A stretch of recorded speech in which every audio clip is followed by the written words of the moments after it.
So I've been playing Mirror's Edge.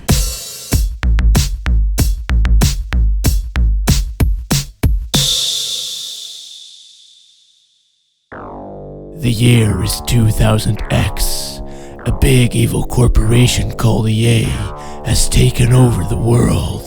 They enslaved all of humanity and forced them to make licensed James Bond games. Sequel after sequel, license after license, killing all who oppose in the process, essentially stamping out every last bit of creativity. But then, something happened that nobody saw coming.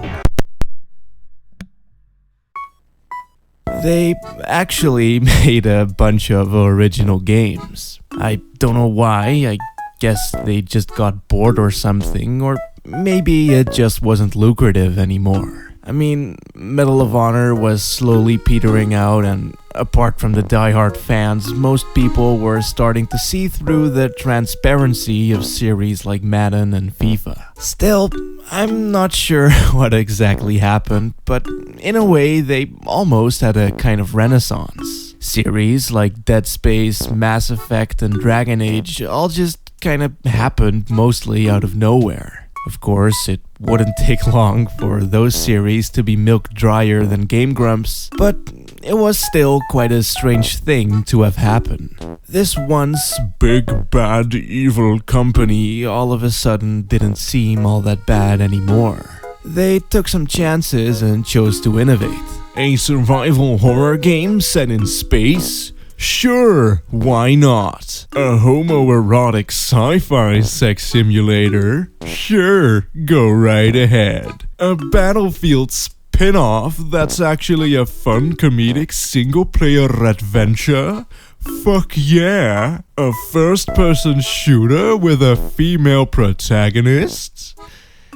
Well, maybe, I guess. As long as you guys promise to make distorted farty noises forever after.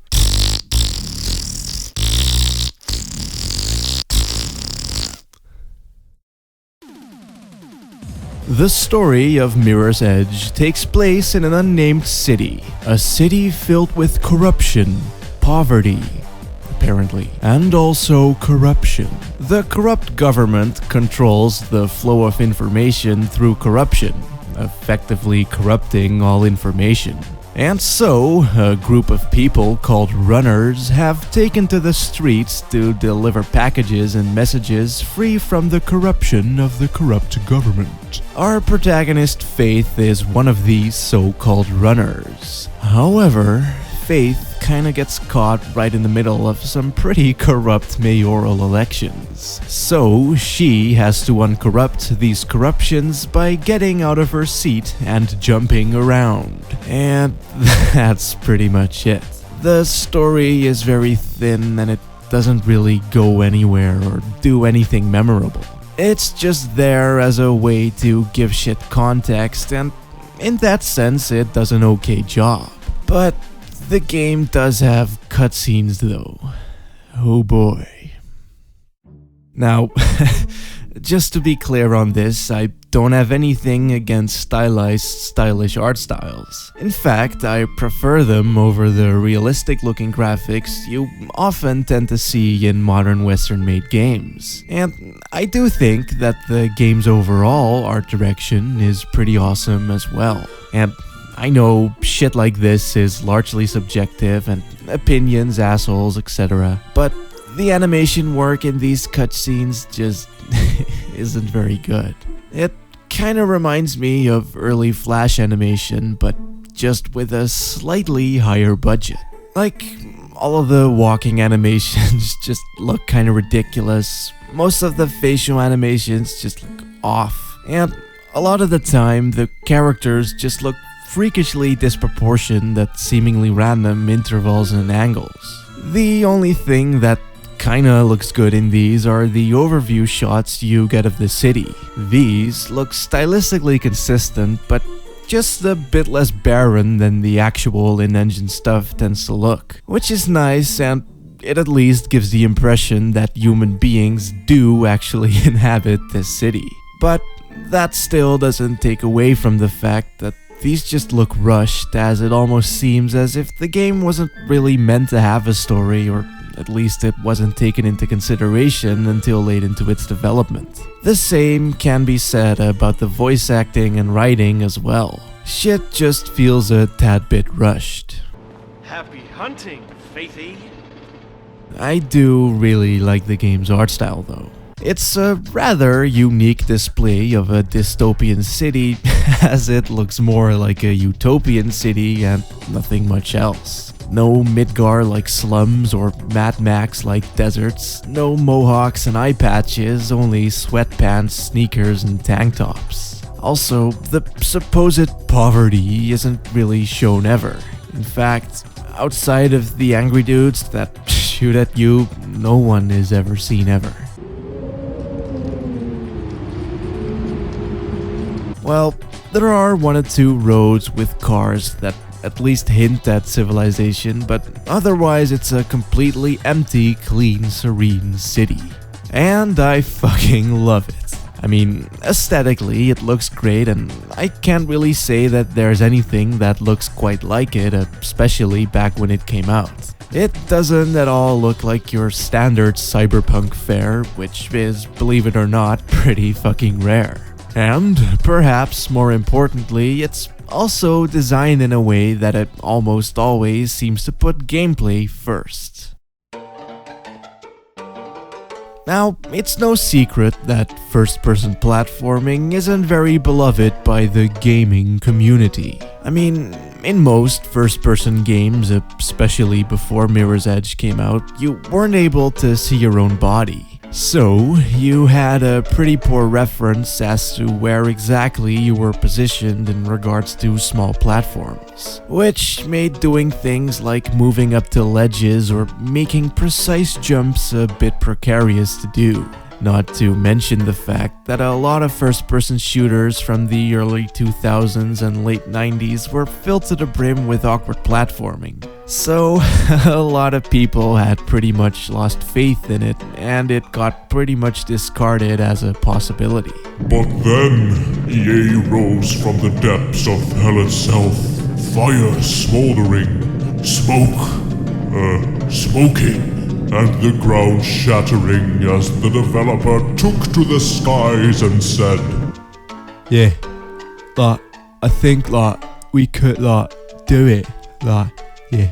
And holy fuck, slap on a gag ball and call me cuck. They actually made it work. Well, most of the time. Even years after its release though, Mirror's Edge is still one of the very few of its kind, a first-person platformer. So, the game is segmented into levels, all of which present a parkour you have to jump around in to reach the end. Often, a level will have multiple ways you can take, which allows the player to do their best to get the fastest time by taking the most efficient way possible. And some levels, usually the indoor ones, tend to be a bit more linear and will often have some kind of combat as well, because it's a dice game and I fear that EA might explode if one of their games doesn't feature guns to some capacity. I mean, how do you market a game that doesn't have guns in it? That's impossible. But yeah, the game's platforming is all about momentum and fluidity and all of those other fancy buzzwords what I stole off of Wikipedia. And I will most certainly agree with these buzzwords, as the sense of momentum and perhaps more importantly, the sense of weight is simulated perfectly. Really, jumping from building to building really feels like you're lugging around an actual human being rather than just some kind of floating spherical entity. Well, that's still kind of what you are, but it does do a pretty damn good job of convincing you otherwise, as it shows Faith's arms flailing around and realistically implementing things like camera bobbing to recreate movement. And also, the game's controls add to this immensely, as DICE went pretty far to make sure that the sensitivity of a button press matched the movements to a T. For instance, you do things like jumping, sliding, and crouching with the triggers instead of the face buttons. Not only is this very intuitive design and a comfortable layout to use, but it also allows for a better button pressy feel as the triggers are a lot bigger and much more sensitive to the touch. I mean, things like crouch jumping and rolling upon impact to break your fall feel very good to do because of how you have to hold down the buttons while doing it. So, despite that it's basically just an animation that plays, it still feels like you greatly impact the jumping, which allows for some immense butt clenching while landing a huge ass jump.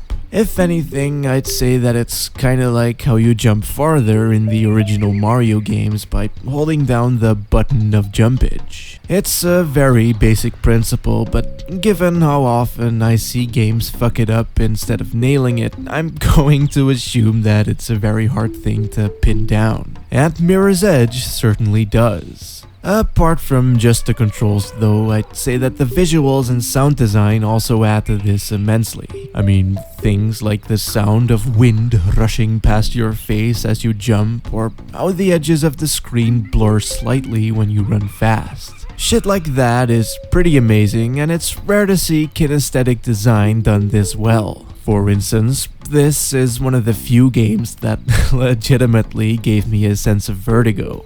But still, all of that fancy game feel mumbo jumbo doesn't really matter if there weren't any cleverly designed levels to complement it.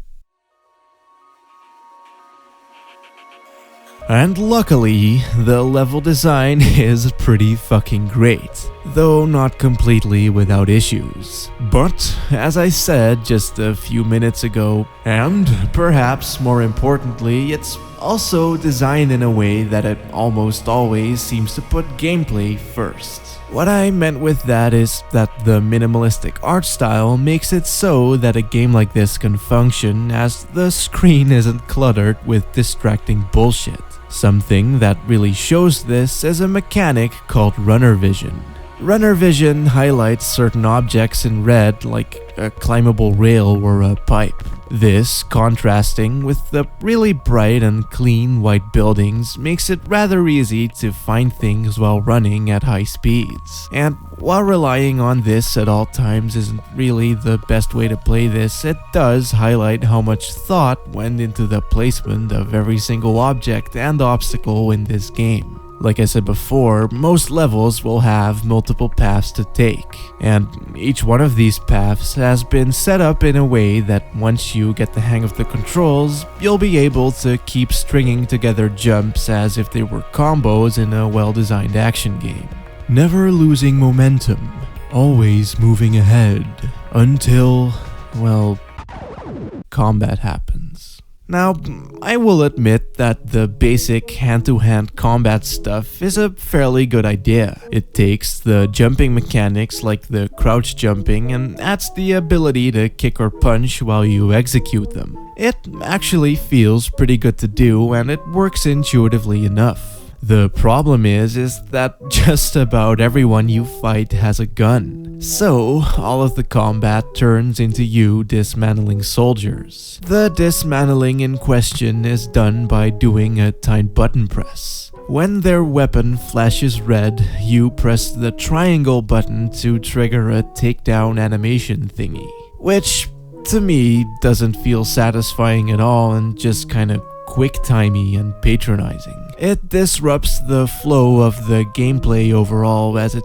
isn't really skill-based at all. The red flash is hard to see, and while you do get a bullet time thing that kinda makes up for it, it still feels like a cheap last-minute cop-out more than anything. It's just kind of a shame really, as they could have done the dismantling in a similar fashion as the jumping and melee combat where it all flows together. Like, being able to string together combos and then finishing off with a dismantling move so you can steal their gun after you're done kicking their asses. Or maybe even something like having the combat be nothing more than just an automated thing that happens when you jump near an enemy. Kinda like how you automatically switch between range-based combat and hand-to-hand combat depending on how close you are in Zone of the Enders. But instead, it's just this separate entity that feels kind of forced in.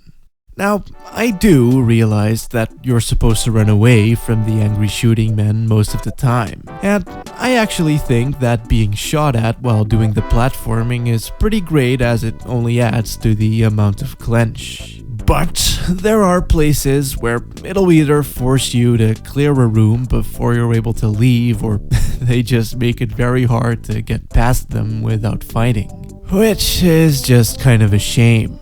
The only thing besides that though that isn't very great are the light puzzle sections and the somewhat awkward automated mechanics. Like, there are a few instances where I had to push a button to activate a thing to be able to progress. But since I was conditioned to really only look for bright red objects, I spent quite a while being stuck. And while it's not like this is an inherently bad choice or anything like that, it just doesn't really mix all that well with the speed and platforming that this game excels in. Especially when considering the fact that this game doesn't really explain this at all, so I was just busy trying to solve my problems by jumping rather than looking for a button of some kind. And of course, the player is also to blame for cocking up, and getting stuck is also just kind of a thing that happens sometimes. But when everything is white and you're always used to look for something red, not having any red to go by just kinda sucks. I guess it's also kinda because the game suffers from Sonic the Hedgehog syndrome, where going fast is a lot of fun to do, so everything that keeps you from doing that becomes more frustrating than it should. And regardless of it being your own fault or not, it'll be easier to just get angry and blame the game like some kind of asshole. When the game is at its best, you'll be on the edge of your seat with the tightest of butt clenches you can muster up. And when the game is at its worst, it's a frustrating, repetitive experience with a lot of awkward clipping and sometimes spotty hit detection.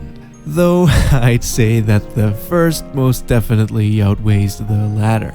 But either way, it's just a fun arcadey experience and a great game to try and play through as fast and efficiently as possible, which also gives it a lot of replay value.